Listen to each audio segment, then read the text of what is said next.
Hi Gemini, welcome to Higher Source Tarot for your mid-month March 2023 tarot reading. This is a reading for all Gemini. Sun, Moon, Rising, and Venus. Thanks to everybody for all the support. I send you love and appreciation every single day. Glad we're here again together with the tarot, your best friend who always tells you the truth. And if you are new here, welcome. I post new readings on Friday, then again on Monday. So if a reading doesn't fit, just come back in a couple of days. You can watch a new reading. Fridays are always a general reading. So those will bring in aspects of money, love, travel, anything you could ask about. Mondays are a different style every week. Today's reading will be a detailed Celtic cross style reading, but next week it'll be something entirely different. So if you like tarot, and you like the channel, I'd love to invite you to subscribe to Higher Source Tarot. What advice do you have for Gemini? Sun, Moon, Rising, and Venus. What does Gemini need to know, please? For the best and highest good of all concerned with Gemini. Messages for Gemini, please. Okay, we will start here with the tarot. Then we'll have the Fortune Oracle and the Whispers of Love Oracle. Your current situation, we've got the Devil. You've got the Ace of Cups as the immediate influence. Judgment is in your subconscious. You have the Wheel of Fortune in the distant past. Death in the more recent past. The Knight of Wands is coming towards you. You're represented by the High Priestess. The Five of Pentacles is the person or situation you're attracting. Your hopes and fears are the Tower. Six of Pentacles in the outcome. Now the bottom of the deck. Well, this is getting interesting. I'll tell you why this is so interesting. You have the Magician and the High Priestess here. And the Empress. Sorry about that. The Empress is the High Priestess impregnated by the Magician. So for somebody here, I feel like you are going to be manifesting a magnet here. For some, it's going to be a love interest, a new love story. But others of you, it's also having a great idea. That Empress energy is a multiplier of forms and ideas. She is the path to the heart. You have quite a few major arcana here. We have eight major arcana. Okay, 8 major arcana. That is significant. We have here Aquarius, Scorpio, Leo. We've got Capricorn. We've got Taurus here. What else did I miss? I feel like... Anyway, I hope I got everybody. Plus, we have the Archangel Gabriel here, too. Well, this is going to be a lot of fun to read. So, whatever this Two of Swords is, minor arcana are minor life events. Major arcana are major turning points. Arcana means mysteries or secrets. It comes from Latin, arcanum. I'm telling you, whatever this Two of Swords is, I feel like you've called the Tower forward to blow this to smithereens. There's no stopping this. Whatever it is, you're going to move forward. So with the Magician energy, that is the energy of know thyself. When you know yourself, you know the universe. And so with the Magician, new doors are going to open. If you have a job change with that Knight of Wands, Six of Pentacles, I do feel like it brings in more balance.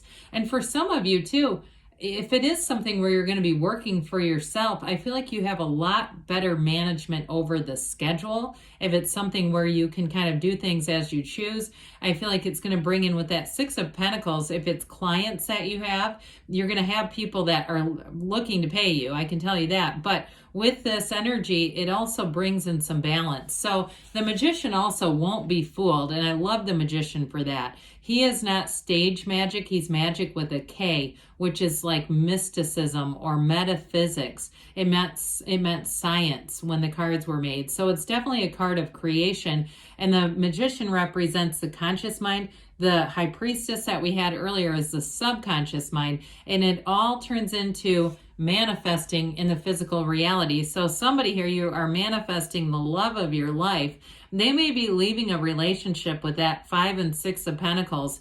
So if it is somebody that, they left a serious relationship or else it was even like a divorce situation, I do feel like they're going to be ready for love. I feel like they've moved on. Now, if you have a current partner and they're actually moving on, and it's more like a job change kind of thing. And it's in just, you're saying the relationship is not ending there, but if they're experiencing a change of life is what I get with this. With the Magician and the Empress, it's real love.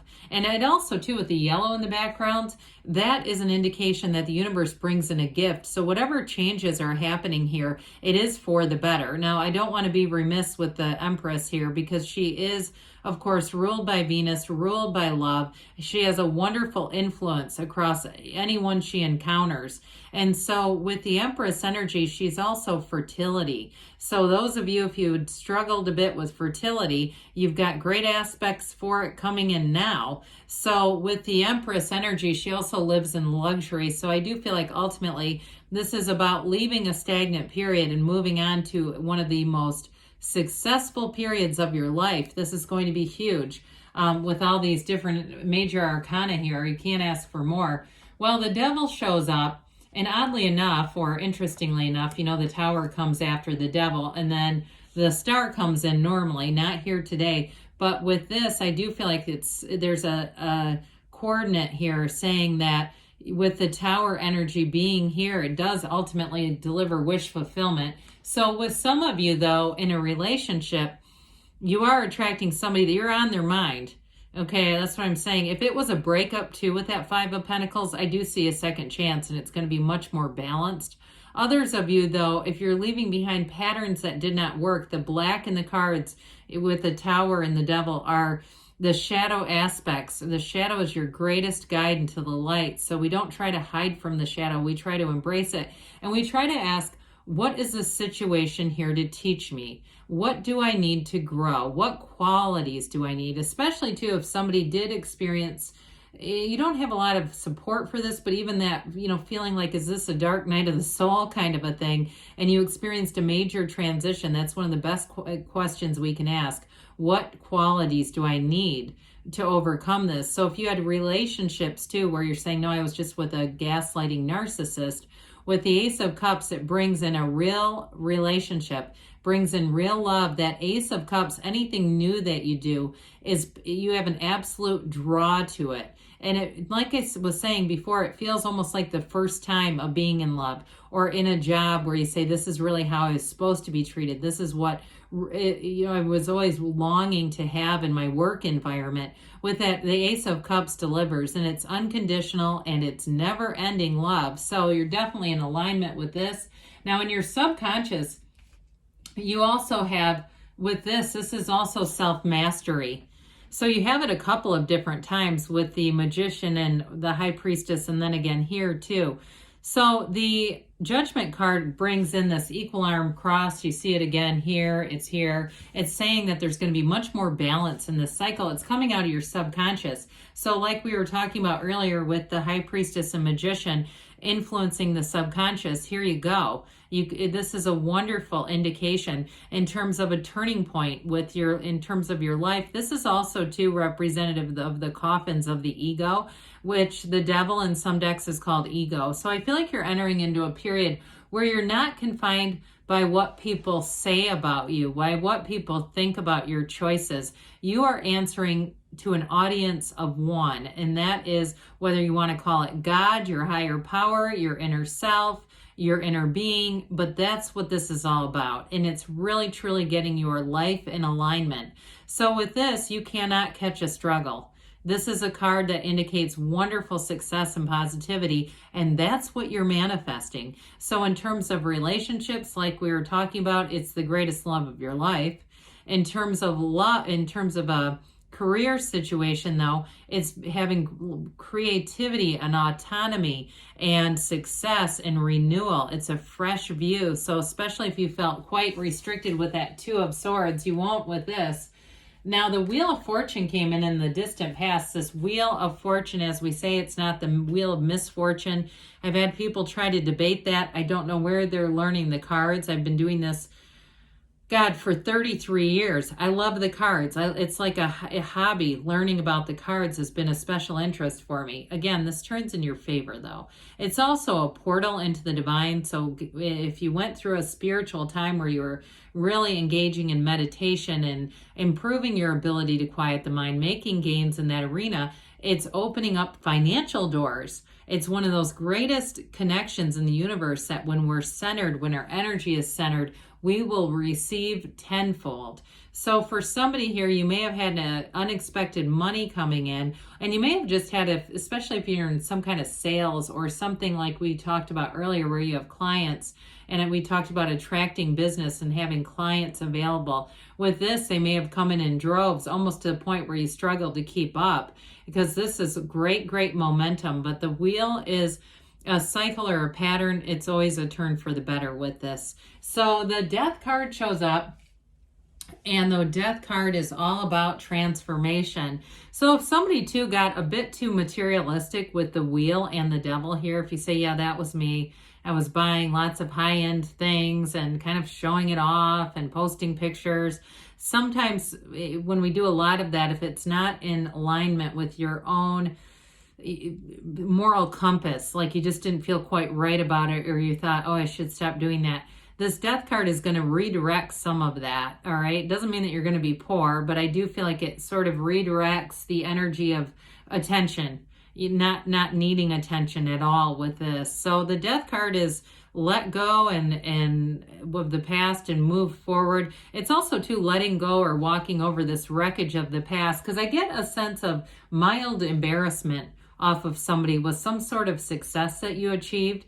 If you felt like, and again, maybe you were in a discussion with somebody and just trying to share about your life, and then realized they had gone through a really difficult period and you felt a little bit sheepish. I keep getting this feeling of discomfort or almost embarrassment, trying to kind of mute it down a little bit. And so if somebody made a mistake there, or a misstep is what I was going to say, this is saying, hey, we're just going to move forward. Now, if it was a relationship too, where you say, I got involved in something that it took a turn and just seemed like it didn't have any energy left in it, with this, it allows you to move forward into integrity and the truth, especially with that white horse. So for some, if you're out and about, you're playing the field here, you're single and you're kind of flirting with a lot of people and talking to a lot of people, this makes total sense. Others of you, though, if you're in a relationship and saying, no, this is me supporting my partner, because they are going through a challenging time with that Five of Pentacles. Either way, I feel like you are going to have a reconnection, whether it is with the current relationship, or those of you, if you've just been dabbling in, or even not even dating, but just kind of been out there and talking to people but not really interested, I do feel like you're going to meet somebody and it's going to be a much better fit. Those of you that had something that, like we talked about, had that devil energy where it was more egotistical and that sort of thing. But if it is reconciliation that's on your heart and you're kind of in this energy, for some of you, it is about just having joy in the journey, because that Five of Pentacles is important here. So with the High Priestess too, she's also the card of the Virgin. I mentioned she does get impregnated by the Magician. But so for some of you, with that Knight of Wands, I don't get it as much of sleeping around as just like we were talking about, talking to people, because she's very intelligent. This is not somebody who would, put herself in a situation where she wouldn't feel totally comfortable and at ease. She is all about new cycles. She's a law of attraction energy. She's manifesting, and she's also too a rebirth. For some, it's like that stillness, being in the stillness of your soul and having that true rebirth like the star offers. So I do feel like it's almost like a brand new cycle, brand new Gemini coming in with this. It is a card, though, of information coming out. So I do feel like those of you, whatever this Five of Pentacles represents, because it is a change, it is, you are going to get information that makes this make sense and makes it a lot easier to move through this. Minor Arcana, we don't want to stay in this too long. We want to just kind of navigate it and move forward. So with the Tower here, you've got this lightning strike. The universe comes in to knock off the crown of the ego. It is let go or be dragged. So I do feel like you have a quick and sudden change. But with this, if we go with the flow and the energy and we don't resist the change, we allow it to happen, this change will take form awfully quickly, because ultimately the Six of Pentacles, even though it is a minor arcana, it does bring in beauty and harmony. It's money too. It's being compensated for whatever it is that you do. If you're making a change with work, or you've had a big change you weren't expecting. But it's also in terms of partnership going to bring in better balance for those of you if it was very out of balance with that devil energy. So let's see here what the Fortune Oracle has to offer to Gemini. What does Gemini need to know about attracting financial abundance and prosperity?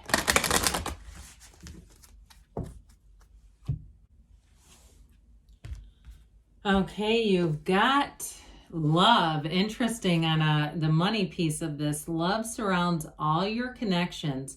Move forward positively in all areas of your life. So we get what we are, and we are the energy and vibration of love. So even with money, the frequency of money is high vibrational, but the highest frequency of all is love. All right, what else does Gemini need to know about love, please? For the best and highest good of all concerned with Gemini.